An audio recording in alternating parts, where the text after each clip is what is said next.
seulement une minute. Ça y est. Tu peux mettre le laptop au charge. Oui, Norhan? Je veux mettre le laptop au charge. Je n'ai pas entendu. Elle dit qu'elle veut mettre le laptop sur le Ah, charge. ça y est, là, vas-y.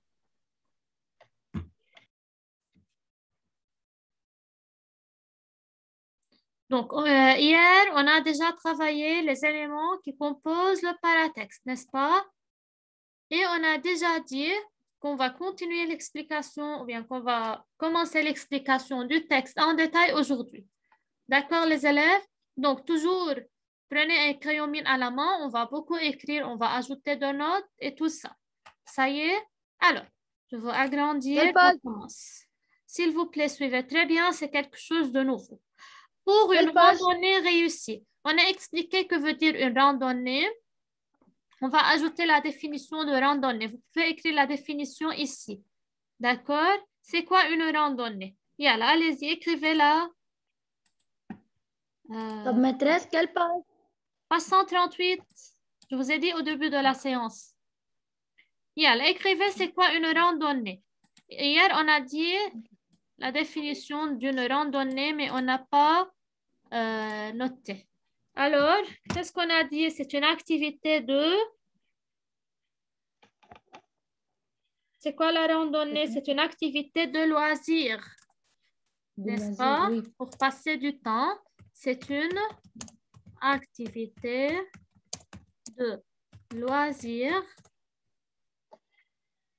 consistant, c'est une promenade, n'est-ce pas? Consistant, tout le monde écrit en une promenade de longue durée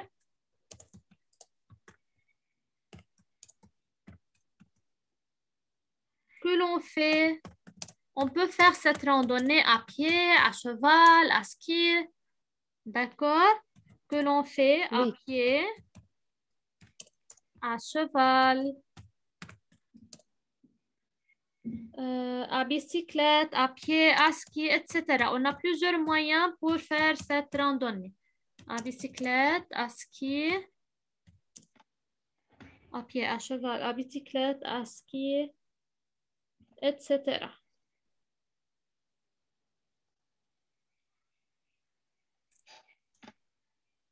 Donc, etc. Donc, c'est la définition, c'est quoi une randonnée. D'accord? Et elle a essayé de l'écrire ici.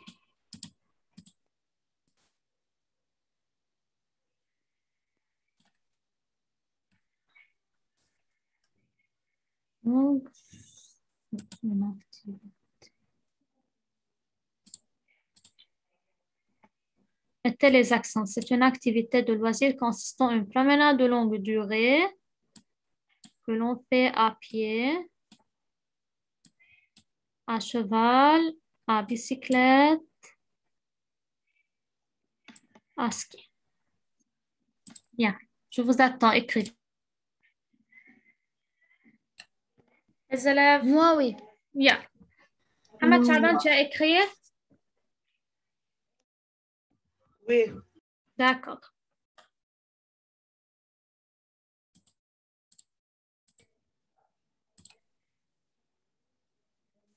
Donc, tout comprendre nature. À chaque fois que vous trouvez dans un texte de cette mise en page, c'est-à-dire qu'il a une mise en page pareille à cette mise en page, ce n'est pas un texte comme les textes qu'on les trouve habituellement en général, c'est ce que j'appelle la rubrique. La rubrique peut me donner des informations en général sur le texte, c'est-à-dire sur le thème principal du texte. Qu'est-ce que je veux traiter dans ce texte? Quel thème je veux traiter? Est-ce que je veux traiter le thème de la nature, le thème du jeu, tout ça? Alors, c'est le rôle de la rubrique dans les textes de type informatif, explicatif ou bien dans les textes de genre comme un article de presse. D'accord? Alors, c'est le rôle de la rubrique. Donc, écrivez ici, c'est la rubrique. Ajoutez ici. Tout comprendre, nature. Donc, toujours, elle introduit le texte. Je n'ai pas bien mis la flèche. Donc, c'est plus précisément, c'est une rubrique qu'on la trouve généralement dans les presses. Alors, c'est la rubrique. Vous avez déjà entendu par ce mot ou bien c'est la première fois? Oui, Oui, Nourhan. c'est mon internet est tardé. Ce n'est pas grave. Je viens de dire, Nourhan, tout comprendre nature, c'est ce que j'appelle la rubrique, c'est-à-dire elle nous informe sur ce que je veux parler en général dans le texte. C'est-à-dire, ici, je parle de la nature. Le thème général, c'est la nature. On le voit généralement, c'est une catégorie de sujets. La rubrique, plus précisément, c'est une catégorie de sujets qui sont traités régulièrement dans la presse. C'est-à-dire dans un journal, dans la presse, ce sont des sujets que je les traite généralement, comme la nature, la politique et tout ça. Ça va? Il y a plusieurs sujets qu'on peut les traiter dans la presse. Oui, d'accord. Donc, alors on commence.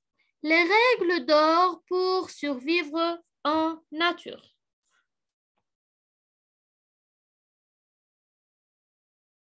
Donc, les règles d'or pour poursuivre ou bien pour survivre en nature. C'est un nouveau titre qui est placé ou après le titre principal. Quel était le titre principal du texte? Le titre principal du texte pour une randonnée réussie. Ce titre, c'est un titre secondaire, c'est-à-dire c'est un deuxième titre qui est placé après le titre principal. Alors, c'est ce que j'appelle le sous-titre. Donc, on souligne les règles d'or pour survivre. Qu'est-ce que j'ai aujourd'hui? Pour survivre en nature, j'appelle ça un sous-titre. D'accord? Que veut dire le sous-titre? Il y a beaucoup de mots-clés qu'on va les apprendre dans ce genre de texte. D'accord? Alors, le sous-titre, c'est quoi le sous-titre? C'est le titre secondaire que je trouve ou bien qui est placé tout de suite après le titre principal. Alors, c'est un sous-titre. Les règles d'or pour survivre en nature. D'accord?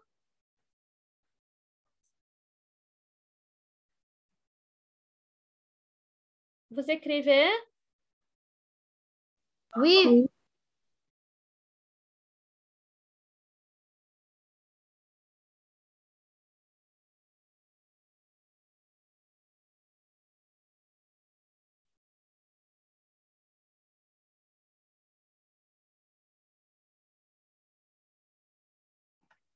Maintenant, règle numéro 1, être bien préparé. C'est un nouveau titre, n'est-ce pas? C'est un troisième titre. Alors, être bien préparé. Qu'est-ce que c'est comment j'appelle ce titre? On a titre, sous-titre et... Le deuxième sous-titre? Non, ce n'est pas un deuxième sous-titre. C'est un intertitre. C'est quoi l'intertitre? On va écrire toutes les définitions. Sous-titre, c'est quoi intertitre? L'intertitre, c'est un titre situé entre les différents paragraphes d'un texte.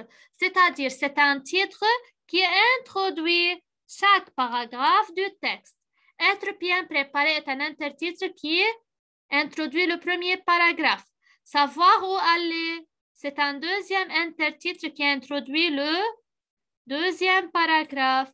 Et finalement, on a le troisième intertitre qui introduit le dernier paragraphe ou bien le troisième paragraphe. D'accord? Alors, c'est quoi l'intertitre? L'intertitre introduit chaque paragraphe. C'est un titre classé. C'est un titre situé entre les différents paragraphes d'un texte. Donc, vous avez remarqué quelle est la différence entre sous-titre et intertitre? Sous-titre, il vient tout de suite après le titre principal. L'intertitre, il introduit chaque paragraphe du texte. Ça va? Alors, ici, on a l'intertitre. Ou bien, je peux écrire premier intertitre. Parce que j'ai 3 intertitres dans ce texte. Ça va? Donc, être bien préparé, c'est le premier intertitre. Donc, vous avez vu, il y a beaucoup de mots-clés qui sont propres à l'article de presse. Ça va, les élèves? Et tout de suite, on peut écrire en bas deuxième intertitre et troisième intertitre. Bien, écrivez-les. Savoir où aller, c'est le deuxième intertitre.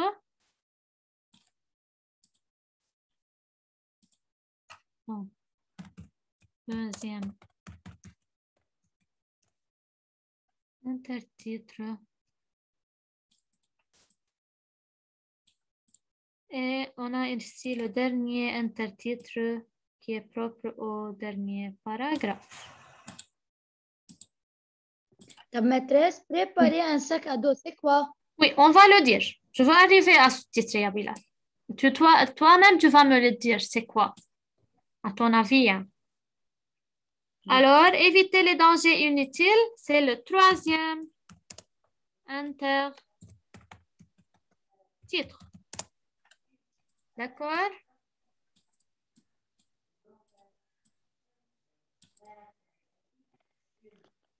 Puis, Je continue.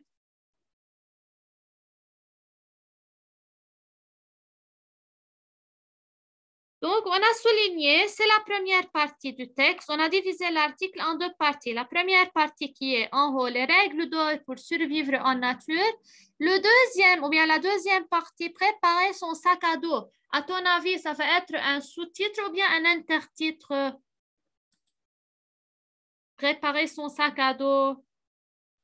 sous-titre, C'est un sous-titre, très bien. C'est un deuxième sous-titre. Pourquoi? Il est placé après le titre. Est-ce qu'il introduit un paragraphe? non. Non, il n'introduit pas un paragraphe. Plutôt, les indispensables pour la sécurité, pour les souvenirs inoubliables, ce sont quoi? Ce sont des Intertitre. Ce sont des intertitre. intertitres. Pourquoi? Je parle, fais mieux. Parce Car que elle fait un chacun paragraphe. devrait introduire un paragraphe, comme vous le voyez, n'est-ce pas? Oui. Donc, ce n'est pas la peine de les réécrire. Alors, sous-titre, préparer son sac à dos. Les indispensables pour la sécurité, pour les souvenirs inoubliables, ce sont des intertitres. Intertitre. D'accord? Oui. Ali, bonjour. Ali Berro. Qu'est-ce qu'il a, Ali, aujourd'hui? Oui, Nontal, bonjour. Ali, tu es où? Il y a beaucoup de fois que je t'appelle, tu ne me réponds pas. Merci, j'ai un problème dans Zoom. Tiens, active ta D'accord. caméra, s'il te plaît. Yeah. D'accord. Donc, c'est compris, les élèves? Ceux qui n'étaient pas avec nous, je vous prie de revoir la session sur YouTube parce que j'ai expliqué beaucoup de nouvelles informations. D'accord, Shaza? Maîtresse, les indispensables, on dit quatrième intertitre. On peut, c'est pas compter quatrième parce que c'est une nouvelle partie. Ce n'est pas en rapport avec la première, d'accord? Premier intertitre, deuxième intertitre, troisième intertitre. Mais ce qui m'intéresse, c'est de savoir la différence entre intertitre et sous-titre. D'accord? Oui. Shaza, je viens de dire, s'il te plaît, tu peux revoir après les cours la session sur YouTube, le début de la session, parce que j'ai expliqué quelques mots-clés qu'il faut que tu le saches. Alors, maintenant, on passe au premier paragraphe. Règle numéro 1. Alors, quelles sont les règles d'or pour survivre en nature? C'est-à-dire, quelles sont les règles qu'il faut suivre pour Survivre en nature, c'est-à-dire pour être convenablement dans la nature, pour ne pas être placé au danger, c'est-à-dire. D'accord? Première règle, qu'est-ce qu'il faut faire? Vous allez voir, c'est un texte très facile parce que les mots sont scientifiques et ce sont des informations générales. Être bien préparé. Donc, la première chose à faire pour survivre en nature, il faut être bien préparé. Comment? Alors, cet intertitre, il me donne une idée générale de ce que je veux expliquer dans le paragraphe. D'accord? Comment je peux être bien préparé? Je veux lire, suivez bien. Bien que le corps humain s'adapte assez facilement au nouveau milieu, notre mode de vie moderne a supprimé la plupart des réflexes que l'on aurait si nous étions restés hommes des cavernes. Vous savez, les hommes des cavernes, comment était leur vie, n'est-ce pas? Oui. Qui? Les élèves, Monsieur Ayman est avec nous. Je vous conseille d'activer vos caméras. Qui homme de caverne? Qui sont les hommes des cavernes? Qui peut me dire qui sont les hommes de caverne? أصحاب الكهف. Oui. Et comment était leur vie?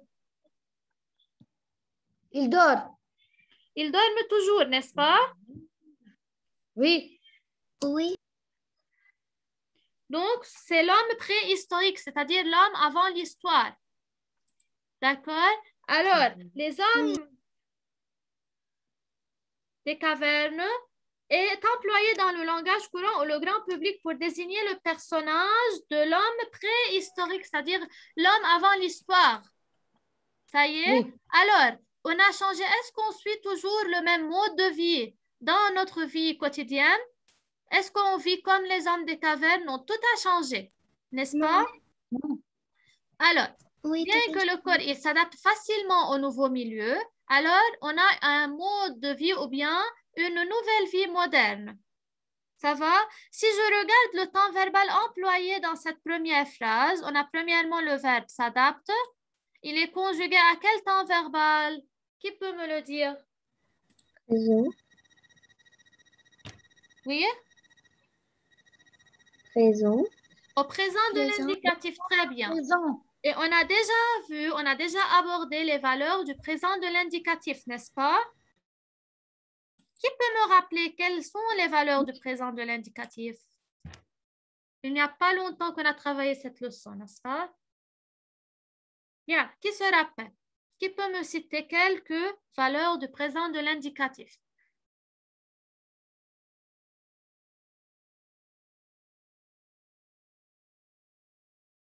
Oui, Bilal. Ali Berro?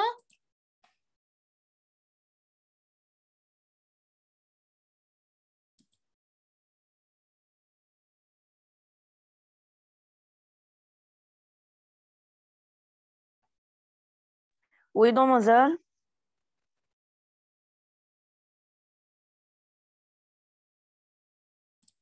Tu m'as dit, Ali, que tu veux activer ta caméra, n'est-ce pas?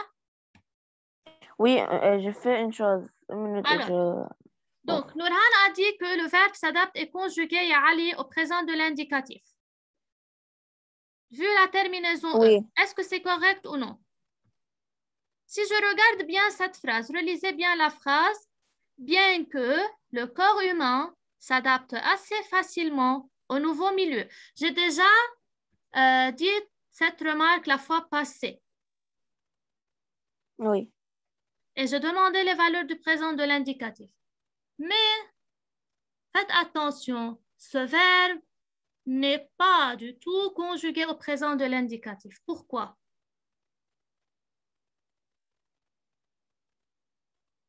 Par quel connecteur cette phrase est-elle introduite? Mademoiselle, car elle ne se termine pas par une terminaison. Un verbe n'a pas de terminaison, comment? Il se termine par E.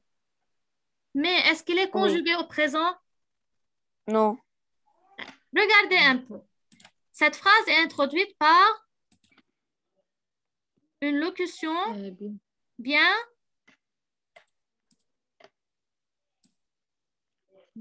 que. Vous suivez bien avec que moi oui. ou non? Oui, bien que. Alors, bien que, Oui. avec et bien que, on utilise toujours le subjonctif présent. Et ce n'est pas le présent de l'indicatif. Bonjour, mes enfants. Bonjour, M. Bonjour. Taïwan. Ça va? Vous allez bien? Oui. Bien, je vois que Latifa et Nurhan et Ali Berro Oui. n'activent pas leur caméra. Pourquoi, monsieur? Ali Berro, il m'a dit que oui, je veux l'activer. Et... Anna, j'attends. J'attends qu'il active sa caméra. Nurhan, tu as un problème? Monsieur Ayman, moi, je peux te dire, à part le cas de Latifa, pourquoi elle n'active pas sa caméra. Ok, ça va. Oui, Ali Berro. Le verbe s'adapte. C'est quel verbe? Oui. Oui, le verbe s'adapte. C'est quel verbe? Quel est l'infinitif de ce verbe? Adapter. Bilal? Oui. Oui, c'est quel verbe s'adapte? Quel est l'infinitif de ce verbe? Adapter. S'adapter. Comment appelle-t-on ce verbe, ya Nurhan? S'adapter.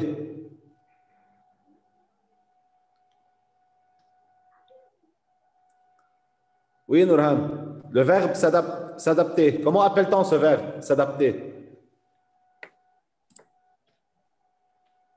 Le verbe qui est précédé d'un pronom réfléchi, ce. Comment je l'appelle?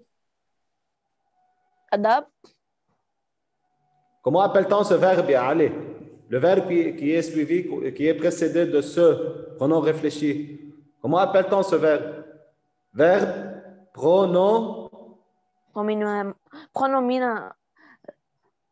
Très bien, bravo, bravo, bravo. Pronominal. Oui. C'est un verbe Pronominal. pronominal. Très bien. Donc, faites attention à ce que Madame Rafif vous dit concernant la locution bien que. Merci, Madame. De rien. Alors, je répète les élèves, bien que c'est une locution, après bien que ou bien avec bien que, il est obligatoire de conjuguer le verbe au subjonctif présent. On va le voir après, mais j'ai déjà donné cette remarque lorsqu'on a travaillé les connecteurs logiques au début de l'année, le tableau des connecteurs. Vous êtes rappelés? Oui. D'accord. Donc, ce n'est pas un verbe conjugué au présent de l'indicatif. Il faut très bien faire attention. Même si la terminaison, c'est E. D'accord? Oui. Moi, j'ai continué avec Noran et j'ai considéré ce verbe comme s'il est conjugué au présent de l'indicatif. Je veux voir si quelqu'un peut faire attention. D'accord? Alors, bien que le corps humain s'adapte assez facilement au nouveau milieu, notre mode de vie moderne a supprimé la plupart des réflexes que l'on aurait si nous étions restés hommes des cavernes. Il est donc important d'emporter avec soi un sac à dos intelligemment rempli de tous les objets nécessaires pour faire face à presque toutes les situations. Comme on a déjà vu hier dans l'illustration, lorsqu'on a décrit l'illustration, qu'est-ce qu'on a dit? Qu'on a un sac à dos dans lequel on a mis des objets qu'on peut les utiliser ou lorsqu'on veut aller en promenade, lorsqu'on veut faire une randonnée réussie, n'est-ce pas? Dans ce sac à dos, qu'est-ce que je veux utiliser ou bien de quoi je veux le remplir? Je veux le remplir des objets nécessaires. Ça y est? Pour faire face à presque toutes les situations. C'est-à-dire, si j'ai une situation qui peut être un peu difficile ou bien qui va me confronter au danger, alors moi, je suis prête à avoir tous les objets nécessaires et pour faire face à toutes les situations que je peux les rencontrer. Et de se préparer aussi bien physiquement que mentalement avant chaque nouvelle aventure. C'est-à-dire, lorsque je veux aller à la nature, je veux être très bien préparée, physiquement que mentalement. Physiquement, c'est-à-dire, je veux être en bonne forme, je porter des habits qui peuvent être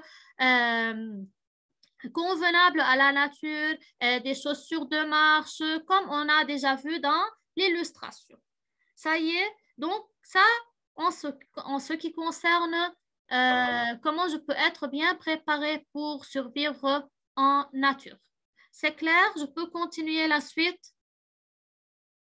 Ça va, ya Ali? Bonjour, Mohamed Chaba. Oui. Oui, bonjour. Ça va, Mohamed? J'étais où? بس l'Internet, c'est pas bien. Toujours. Et active ta caméra, s'il te plaît. Oui, mademoiselle, oui, ça va. Alors, maintenant, je passe à la règle numéro 2. Ali Bero, s'il te plaît, lis-moi la règle numéro 2. Les autres suivez bien. Oui, Ali. Oui. Être bien, oui, règle tout, savoir où aller. Règle numéro 2, ya Ali. Oui, savoir où aller. Vas-y. Que ce soit pour une randonnée en Randonnée. forêt, Randonnée. randonnée en forêt ou en montagne, il faut toujours connaître les réglementations de lieu. Du lieu.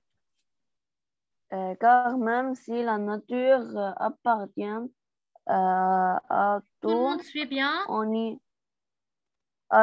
n'y fait pas tout ce que l'on veut. Par exemple, Oui, par interdit exemple. de faire une campagne Du camping sauvage. sauvage ou du bivouac. Bivouac. Bivouac. Dans certains Endroit.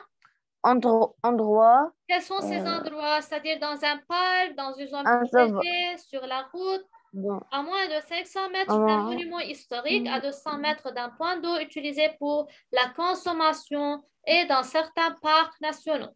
Tu ne peux pas oui. non plus planter ta tente sur un terrain privé sans demander l'autorisation du propriétaire et il est fortement déconseillé de séjourner dans les zones militaires. Alors, par résumé, qui peut me résumer l'idée principale de ce paragraphe?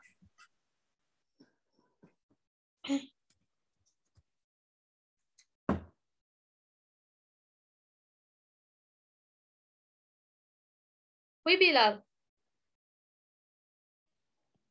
Que quand il faut aller dans une randonnée, il faut être bien préparé et il faut savoir où on aller. C'est-à-dire, il faut Aller. choisir l'endroit où il faut aller. C'est pas comme je veux, oui, je peux aller dans cet endroit et je ne sais rien concernant cet endroit, les réglementations de ce lieu. Qu'est-ce que je veux apporter avec moi? Comment est le lieu là-bas? Est-ce qu'il est dangereux? Est-ce que je peux être face à de dangers, à n'importe quoi? Alors, il faut savoir où aller. D'accord? Ce n'est pas n'importe quel endroit je peux y aller. Non. Alors, je répète, que ce soit pour une randonnée en forêt ou en montagne, d'accord? Si c'était à la forêt ou à la montagne, il faut toujours connaître les réglementations du lieu, c'est-à-dire ce qui caractérise ce lieu, ce qui caractérise la forêt, la montagne ou n'importe quel lieu où je veux y aller. Car même si la nature appartient à tous, on n'y fait pas tout ce que l'on veut. On sait bien que la nature appartient à tout le monde, n'est-ce pas? Mais je n'ai pas, moi, la liberté de faire tout ce que je veux dans cette nature. D'accord? Oui. Donc, le temps se termine. Il y a 5 minutes et on se revoit, d'accord, dans la deuxième séance. On continue la suite dans la deuxième séance. D'accord.